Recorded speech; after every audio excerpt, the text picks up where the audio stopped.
Welcome into the DNVR Gaming podcast brought to you by WGT Golf. Remember to download it totally for free today at dnvrgolf.com on either your phone or laptop. I am your host, Drew Creasman. With me for this one is Rudo, and we talking video game, amusement, parks, and a little review of Bugsnax for you. Finished up a video game, thought we'd share some thoughts on it. A fun and interesting one for those of you, for the 7 people who own PS5s, but still we'll talk about that a little bit. But Rudo, this is an interesting one because, you know, when I was young, video game theme parks were not a thing that existed, and now it looks like they're going to be.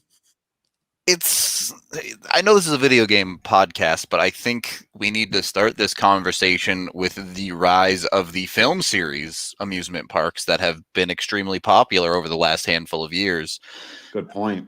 And I think people have realized that, all right, amusement parks are a very volatile business opportunity. Let's put it that way. They rise and fall very, very quickly outside of the super major Disney World type stuff.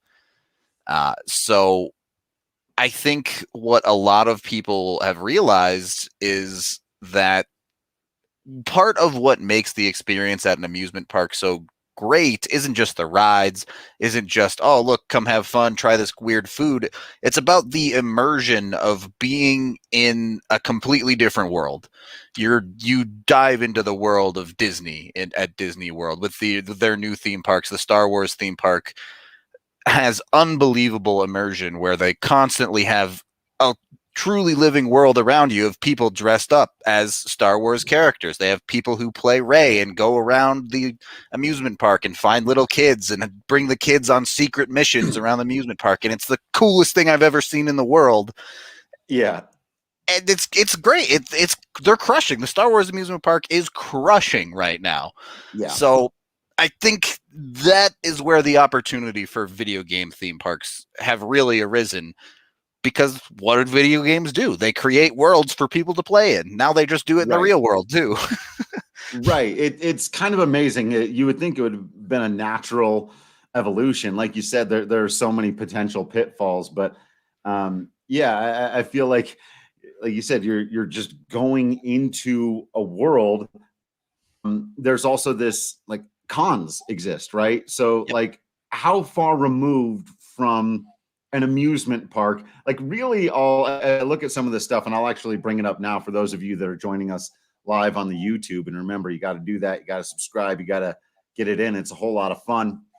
But a little bit while we're talking here of the Nintendo one in the background, the Super Nintendo World that is opened in Japan. And or I'm just going to give everyone pink beautiful light flashes pink for a minute. Yeah. There we go.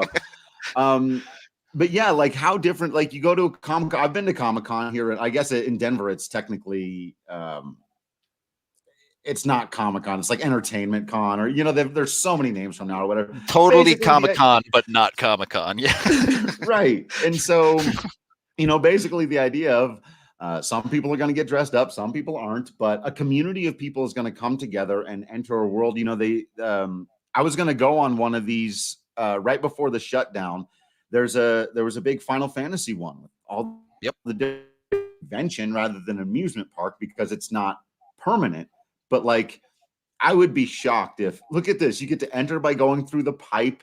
You get to yourself go into the world of Mario. Why wouldn't we want to do that with Warcraft and Final Fantasy and Mega Man and Castlevania? And, like, come on, this is so cool.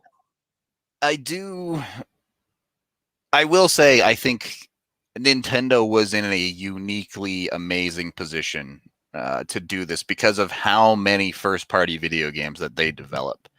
Right. I feel like you run into a little bit of burnout if you're talking about, oh, I want to go to the Halo universe. And it's like, well, okay, there's only so much there, right? You have the Master Chief and, like, ODST soldiers, and that's what you're going to get.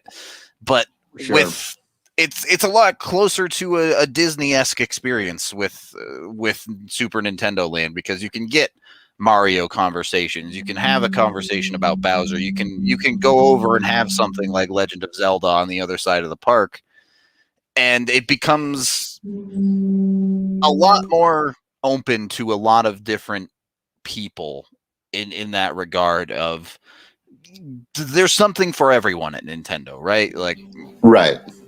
As a kid going to Disney World, it's like, oh, you know what? I really wanted to go to Futureland and see Space Mountain and all of that stuff. Or someone else really wants to go to the Pirate District and be a pirate for a day. So right.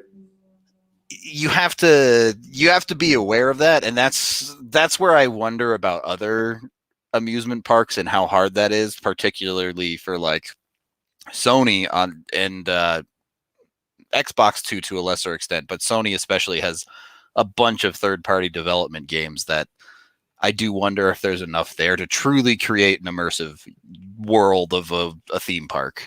Yeah, and if like trying to mash them all together would just make it feel like this weird, because I could see that, right? Like you go to the big Sony world and it's like one corner's got all the God of War stuff, and then another corner would have I don't know, is Ratchet and Clank a Sony thing, or do they do multi-platform? I was like, what are the other major Sony, I've never been a big Sony guy specifically, to be honest, but well, and it's funny because like I've always had PlayStation or whatever, and then obviously, as we know, most of the Final Fantasy games come out on those. But for the first 6, they were all on Nintendo, and now they release plenty of stuff on Nintendo, and you can get plenty of Final Fantasy games on Xbox now too. So it's just like whatever. But yeah, I think you're right. Like I would totally. So what is this experience? Like this looks so awesome. I would. Again, you know, pandemic stuff aside, when things are normal, when I've got my shots, if this was in my neighborhood, this would be on my like top 3 lists of things to do.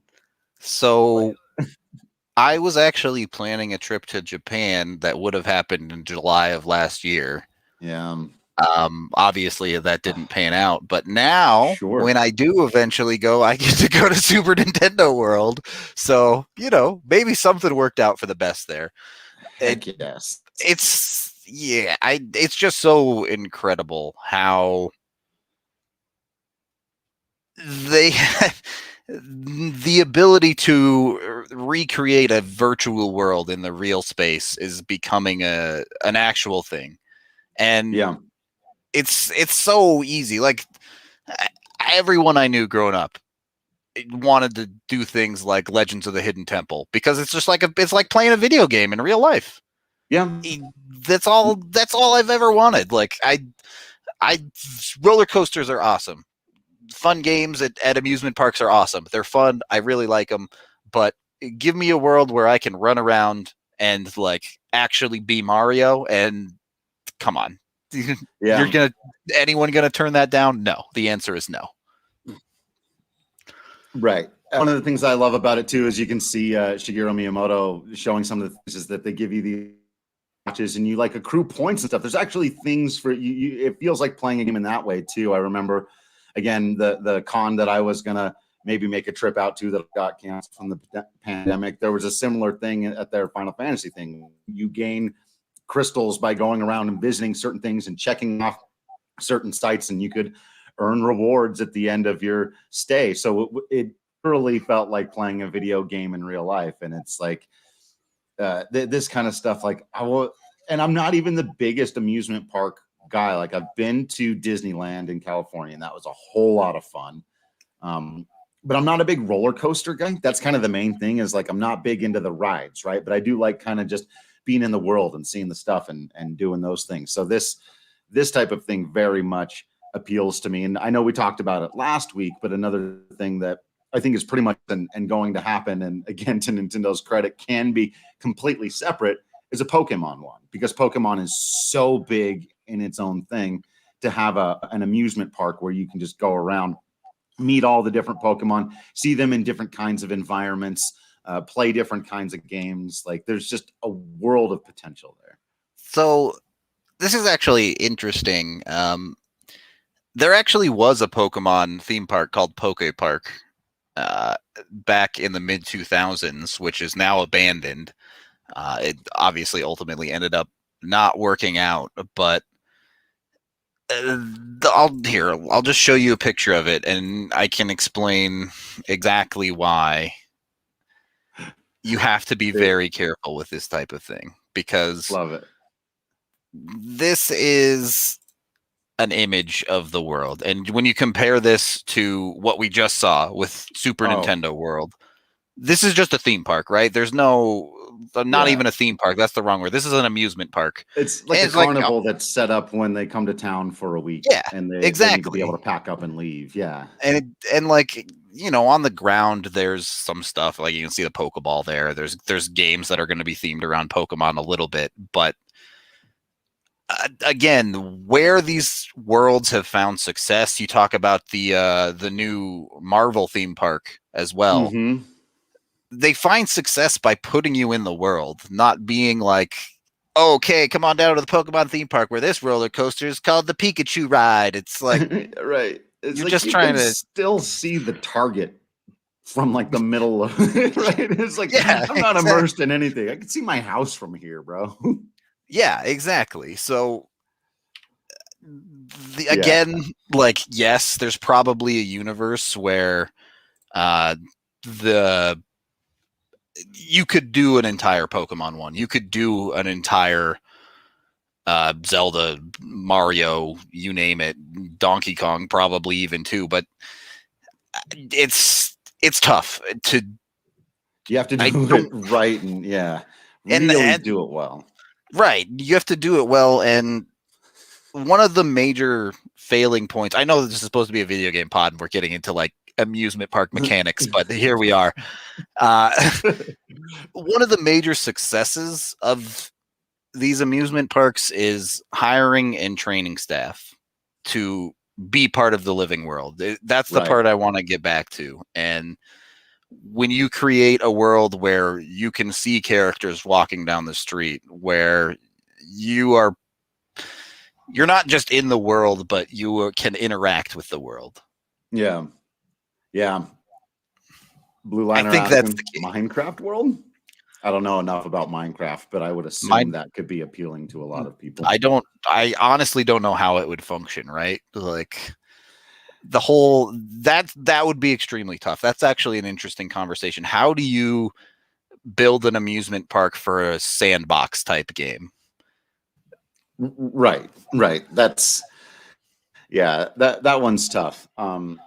Anyone who's ever been to a Renaissance festival can see how any of those types of games would be very easily made into amusement parks. So really just I mean, a Ren Fest isn't that far, honestly, from an amusement park. No, if anyone's ever been to one. It's exactly what I'm talking about, right? Everyone who works there is in character all the time. Right. They play their part, and you feel like you're interacting with people from whatever era it's set up for. So, highly recommend. And I think, and so if you could go to some so the one out here in Larkspur, Colorado, is one of the best in the world. I'm not just saying that because I've been to it several times and I really like it. It's celebrated as such. It's known as such. But yeah, I think if you went to something like that, but it was all Warcraft or Elder Scrolls or Final Fantasy themes, that it's the same basic idea, but with those, it's like sort of the iconography and the symbolism that's become famous with those. I think that could be so cool. And I think all of those franchises can honestly support it. But the problem, like you said, is like, how wide is their reach? How many people could you really get into those kinds of things to make it worth their while? And I do think there are great opportunities to explore this on the virtual side of things as well, or I guess kind of like a melding of universes here with, I don't know, anyone in chat or you have been to either Harry Potter Land or the Avatar theme park. They have the rides where it's like, all right, you're going to learn how to ride your broom, or you're going to learn how to ride this crazy dinosaur in the Avatar universe. And you get on this ride, which is essentially like a motion bike thing. I don't even know what to call it, but they put you in front of a screen and they have all this stuff happen, and it allows you to go through the world in a new way than you've ever experienced before. Like that sounds dope. Yeah, it's particularly for a game like Zelda, particularly for a game like Mario, the opportunity to experience that world in first person for the first time is something that's extremely cool, because a lot of these super popular games, you've only experienced them as, oh, you're playing Mario. Your camera is over his shoulder and you run around the world as Mario. Getting to do it as yourself is just conceptually unbelievable. Like, so yeah, the first part of this where they walk out into the kind of foyer for Peach's castle, right? And it looks just like it does in 64. Yep. And I was just like, I'm gonna cry. And if I was actually walking through there, I might, right? But watching somebody else do it, I was just like, that's so cool, because I can remember as a kid when you have less of that separation between you and the virtual world, between you and the game. When you're a little kid, you just immerse, right? Yep. And I can remember that first time of seeing the camera swoop into that courtyard and seeing Peach's castle and feeling like I was Mario. Now that I'm an adult who's played a bunch of games with much better graphics and done X, Y, and Z, and it's like I go back and I see it and I still get nostalgic and go, oh, that's pretty cool. But to let me walk my eyes or the camera, not the weird, remember the C buttons? Yeah. Before there was a C stick on the N60, it pushed the buttons around and control camera. The kid will never know controlling the camera in 3D space before there were 2 sticks on a controller. Let me tell you, it was not easy. But it just, that I think it could be so cool. But I think we'll see more of them. But like you said, I think we'll see some inevitable failures as well, because people will think, well, let's just throw this together and the fans will come. And it's like, if you do it, like Poke Park. Yeah, you'll end up failing if you don't commit to the franchise or whatever you want. It's being an adult sucks. Let's go back to being kids and just immerse ourselves in everything. So much better. I think Eddie here, Blue Liner, brings up a good point as well. He's talking about the lightsaber builder in Star Wars. It goes both ways, right? Like, you want to be able to immerse yourself in that world, but you also want to be able to kind of leave your own mark on that type of universe. And there's so many opportunities for that type of thing in endless gaming situations. You want to make a Halo franchise, and like maybe the first thing you do is like you get to choose your weapon. Do you want a battle rifle or do you want a sniper rifle? What kind of thing? Right. So choose if you're playing one of those, Dungeons and Dragons, Lord of the Rings inspired games I keep bringing up, you choose class and you get your sword or your bow or your wizard hat, and and you get to be I still really like the idea of stuff with you out. I think you keep those, your point watches from the Super Nintendo world. The idea of like being able to make something or something like that you can, it's $200+ to build one. I mean, they got to charge whatever they got to charge for it. I like the option. I certainly can't afford that kind of stuff. But if I can build a lightsaber, right? Like, that makes logical sense. The thing is, like, maybe Drew and I won't pay for that. Pokemon. There are a lot of people that would pay a lot for that type of thing. So, right. There's always the financial side of it where they got to make money, and that is what it is. But right. Anyone can throw some cool ideas out, but right. Hey man, it's people who can afford it pay for that stuff so that I can do the part of the park that I like and afford. Yeah, exactly. Let them throw. I mean, it's so. Drew's lagging a little bit here. Not sure if he's talking or not, but maybe I'm lagging. Oh, damn. I don't know. I can't tell. Go ahead. Okay. No, you go ahead. So I think, yeah, that's when it comes to an amusement park video game world, there's a lot of room for expansion of look, it's still very early. The type of idea I have in my head when you start talking about, you've seen those things with like reality altering glasses and stuff like that, and you started to see it a little bit in Super Nintendo world where Miyamoto had the band where it's like, all right, you scan this QR code with your band and you can interact with the world around you. You were talking about, get a Dungeons and Dragons style thing. Let's say I pick a mage. All right, everyone throws on these glasses. I type in something on like a wristband or something, and all of a sudden I'm casting fireballs in the real world.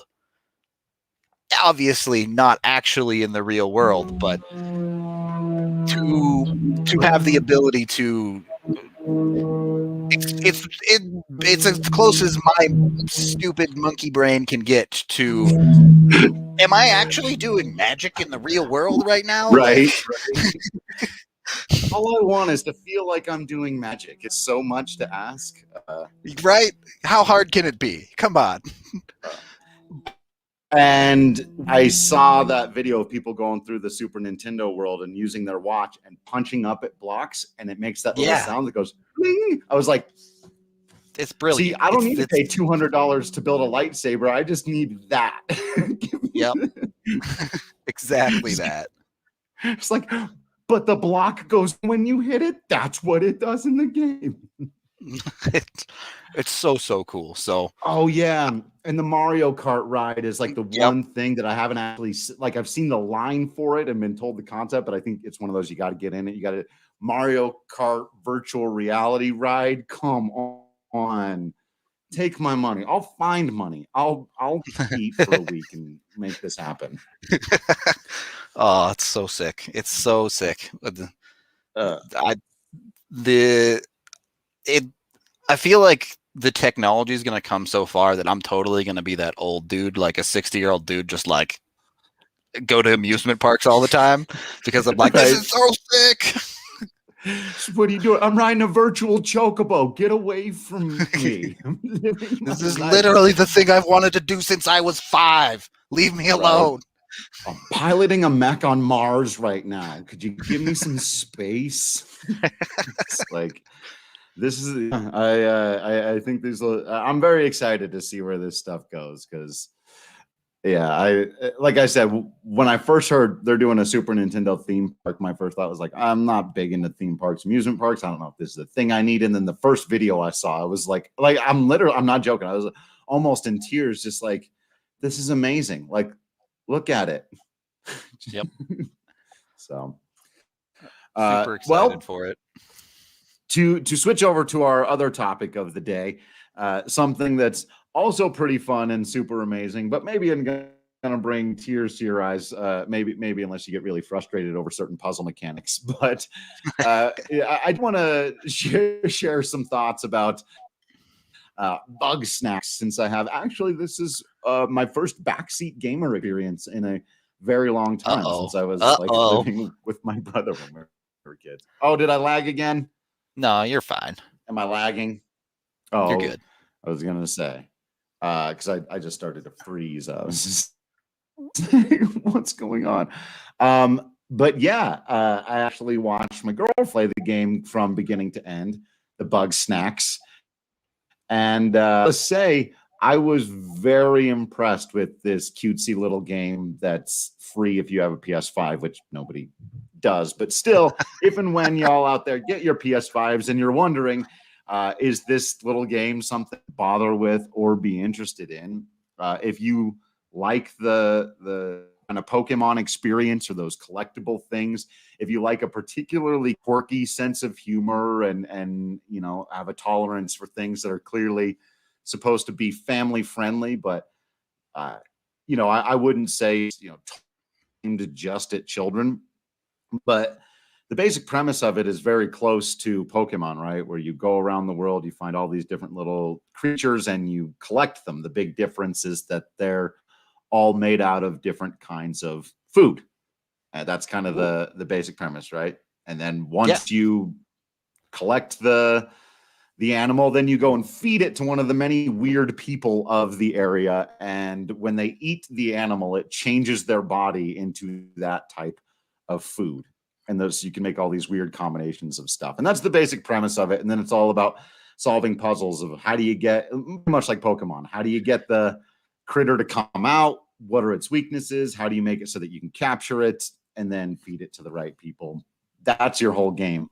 But it is surprisingly well built. This is a kid's game, correct? Not, we're talking about like cannibalistic style stuff here? Or? Yeah, right.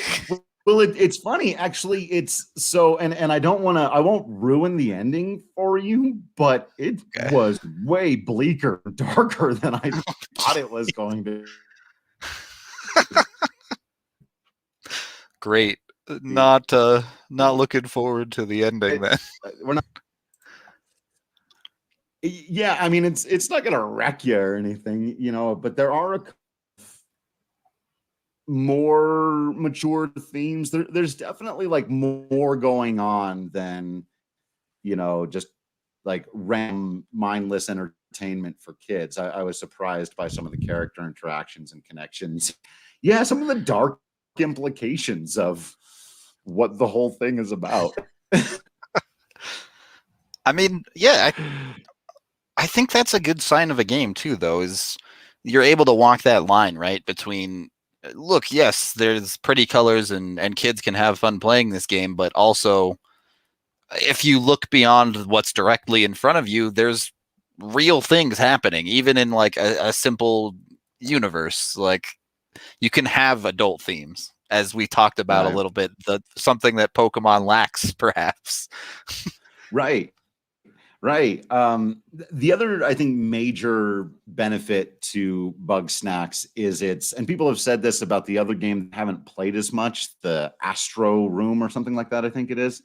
But getting you used to the new controller, the haptic feedback, and playing games with slightly different ways. Like you can blow into the controller to cool things off or to blow wind around that. The crunch and resist differently depending on what you're doing, how you're setting traps, how you launch items. And so it's a really good game for getting you used to thinking in a slightly different way. And I appreciated that element of it too, to the point where now, you know, I go back and play other games and it doesn't, the resistance and the clicking and all the little things that the controller does. I'm like, man, I missed that. Is that sustainable? Like, is that something that doesn't just become a gimmick very quickly? It'll be really interesting to see, how it's incorporated into games that aren't clearly built around that. Because I think that, like, from a mechanics standpoint, that's what Bugsnax is for. I can almost certainly see that people are like, okay, we've got all this haptic feedback stuff. Your controller can do all these things. And someone's like, okay, well, let's build a game where you have to do all those things. And while, you know, and so while I think it's a fun and engaging experience, it'll be curious to see like how a game that's aiming for something a little grander, a little deeper, or a little more mature, even though, like I said, Bugsnax gets surprisingly like dark at times. It'd be really interesting. Like I think of games like the New Horizon or whatever. I feel like, man, if done well, this could be a great addition to. But I don't think you're going to have too many games in the future that are totally built around the haptic feedback the way these ones are, because it does become sort of like, oh yeah, you're just trying to get me to blow into my controller now, or trying to make it a little obvious. If you're going to make me blow into my controller in the middle of an intense fight, I'm not going to be happy about it. Right. It's like, I don't know if I can handle this stuff, but even just like the changing in the resistance levels and the stuff like that. And, or things like, it'll vibrate just on one of the controller that'll make it feel like it's kind of heavier on that side. Like when you're carrying something, like if you've just, captured the critter and it's like shaking around, but if it shakes to the right side, only the right side of the controller will feel heavier, the left side or whatever. So I think it goes a long way, and it does remind me a little bit of that experience that I had for the very first time plugging my Rumble Pack into the back of my N64 controller for Star Fox 64, and oh, this is cool. This does make it more immersive. It's silly how it is, but you think of it, just your controller vibrating when something happens on screen was a huge deal at the time, and now it's totally standard. You don't. Innovations like that are hard to come by, right? Like, you don't know what you're missing until you experience it. And then it's finding that balance of, okay, so this immerses you, but at what point does it become more of an annoyance than an actual like part of the game? Right. So. Yeah, I think that remains to be seen. They still need their, I've had the PS5 for a little while now. I've mostly been playing PS4 games on it because after getting the PS5 and the TV to play it on, I didn't have a whole lot of extra cash lying around. I'm going to get to like Spider-Man and stuff before too long. But other than these kind of free games that are wrong with it, I've also played Injustice, which has like an upgraded graphics on PS5. I'm going to do God of War, which also has upgraded graphics on PS5. They just announced they're doing an upgraded Final Fantasy VII remake that comes out in June. So obviously that stuff. But I haven't really gotten my hands yet on a true PS5 AAA title because there's only like 3 or 4 of them right now. Yeah, there aren't most many. of them are still PS4 games that have been upgraded to it. So I think they're still looking for that first one that's really built from the ground up and has all that stuff in mind. I expect it'll be Horizon, and I really want to get my hands on that. Dude, let's go. I can't wait for that review. Yeah, that's maybe by then I'll consider having a PS5. Right. Well, they tried to ship. I don't know if you saw the big announcements for the 7 remake and all the stuff they did, but the new chapter is only available on PS5. It's like they made everybody happy. That's the one that's got people upset. That's an interesting way to do it. To be like, okay, if you want to play the next part of the game, you got to be on the 5. Upgrade to your PS5, and people are like, "Ow, I love to, but I don't have one," and I feel really bad for people. Hopefully, by June, Sony has managed to make those a little bit more available. But please stop the scalpers. Stop the scalp. Okay. Hashtag stop the scalp. Yeah, it's getting bad out there. Is it still? Do you know if that's still? It's Spoon Brew. I honestly haven't kept up with the PS5 prices, but I can tell you for graphics cards for computers, yes, it's still a massive problem right now. Yeah. So, Blue Liner and Brad talking about Fall Guys having an amusement IRL. That's what we all dress up in. Like, everyone's got to have padded suits on so we can just knock each other off of shit. Yeah, this is just the Fall Guys amusement park is just American Gladiators. Like, you guys are probably too young to remember that show, but what's the show they have? It's basically like American Ninja Warrior, but without any of the talent. It's just to see like people fall. Oh yeah, it's like Wipeout or whatever it is. Yeah, Wipeout. I know what you're talking That's about. What I was thinking of. Yeah, it's like you know how all those amazing athletes in Ninja Warrior are incredible, but every once in a while, trying to do something awesome, they fall in an entertaining way. What if we just made a show out of that last part? No athletes, no actual talent. Let's just watch people fall over, and it does quite well. It does. Got an IRL Fall Guys. Are there any others we left out before we get out of here? Stuff that would be great. StarCraft probably could have been a great. At a certain point, you just need an entire Blizzard amusement park or something. I think that's probably the way to go there. Yeah, that would be stark though, right? Going from like the StarCraft wing to the Warcraft wing, super futuristic to like right olden day style, totally like low fantasy. Right. Actually, kind of love that. Yeah. I think that'd be really cool. I never got into the Warhammer series, but that seems like a thing that's got enough lore and enough different kinds of things that you could. Definitely has the backstory for sure. Right. Were you a Warhammer guy at all, or Not really. I've played a little bit, but they I seem don't know. cool. I just like I feel like I've made this analogy before, but it's like telling somebody now to go and watch Game of Thrones. So like, there's just so much of it, and it Yeah. happened already, and it all happened without me. Can I do it now? And it's like, you can, but Well, I'm gonna get into Total War. and Warhammer has the whole like tabletop game side of it, where you can buy like Right. thousands of dollars of miniatures, and it's like, okay, Right. this is too much for me. And there's a ton of books and stuff. Like I Yep. know people who just know it through the books, and it's just like, yeah, I don't know.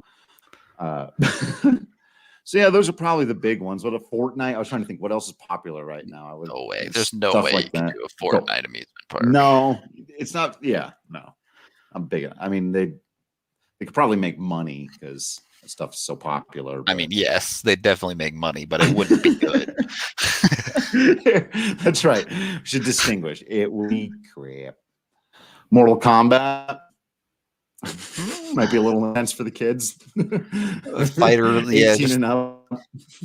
Got to card people at the gate for an amusement park. Yeah, that'd be tough. I think probably a tough sell to get that one going.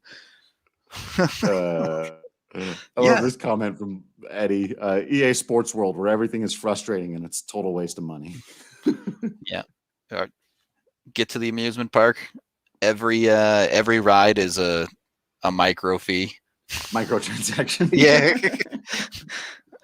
You got to open up a loot box that tells you which ride you're allowed to go on. There you go. You just get random tickets to random rides. There you go. Yeah. You just show up and you buy into a lottery that decides how your day will go. Like 90% of boxes just have like the teacups and nothing else. Oh, that's fantastic. That right there is good stuff. All right. Well, this has been a lot of fun. Appreciate y'all for hanging out with us. Let us know what video game worlds, universes, multiverses you think should be or could be turned into some fun amusement. Which ones of these you would actually go to and what kind of stuff you would do. Let us know if you're as excited as we are about the prospect of the Super Nintendo, that whole thing. And also, if anybody else out there has played Bugsnax, I want to hear what you think about it, because it was a truly unusual experience. As close as it was to Pokemon, and it's very, very close. It's easy to be like, this is such a rip off of Pokemon. And it becomes its own thing in some kind of twisted ways. So I want to hear what y'all thought of it out there. One of the ways you can do that is by following us on social media at Drew Creasman, at Nathan_Ruda, whatever. You know where to find me. Yeah, he's on Twitter also. And also make sure you're following DNVR Gaming and subscribing to the DNVR Gaming podcast on your favorite podcast app. Also, make sure you're subscribing to all of the DNVR content, video style, so you can join us for these live chats on YouTube. We really appreciate it all. We appreciate it all, but more importantly than that, we appreciate you all when you swing by, hang out with us, chat about all this stuff, and let us know what kind of video game topics you would like to hear from us in the future. For Nathan Rudolph, I've been Drew Creasman. We appreciate y'all watching the DNVR Gaming podcast, and we will see you next time.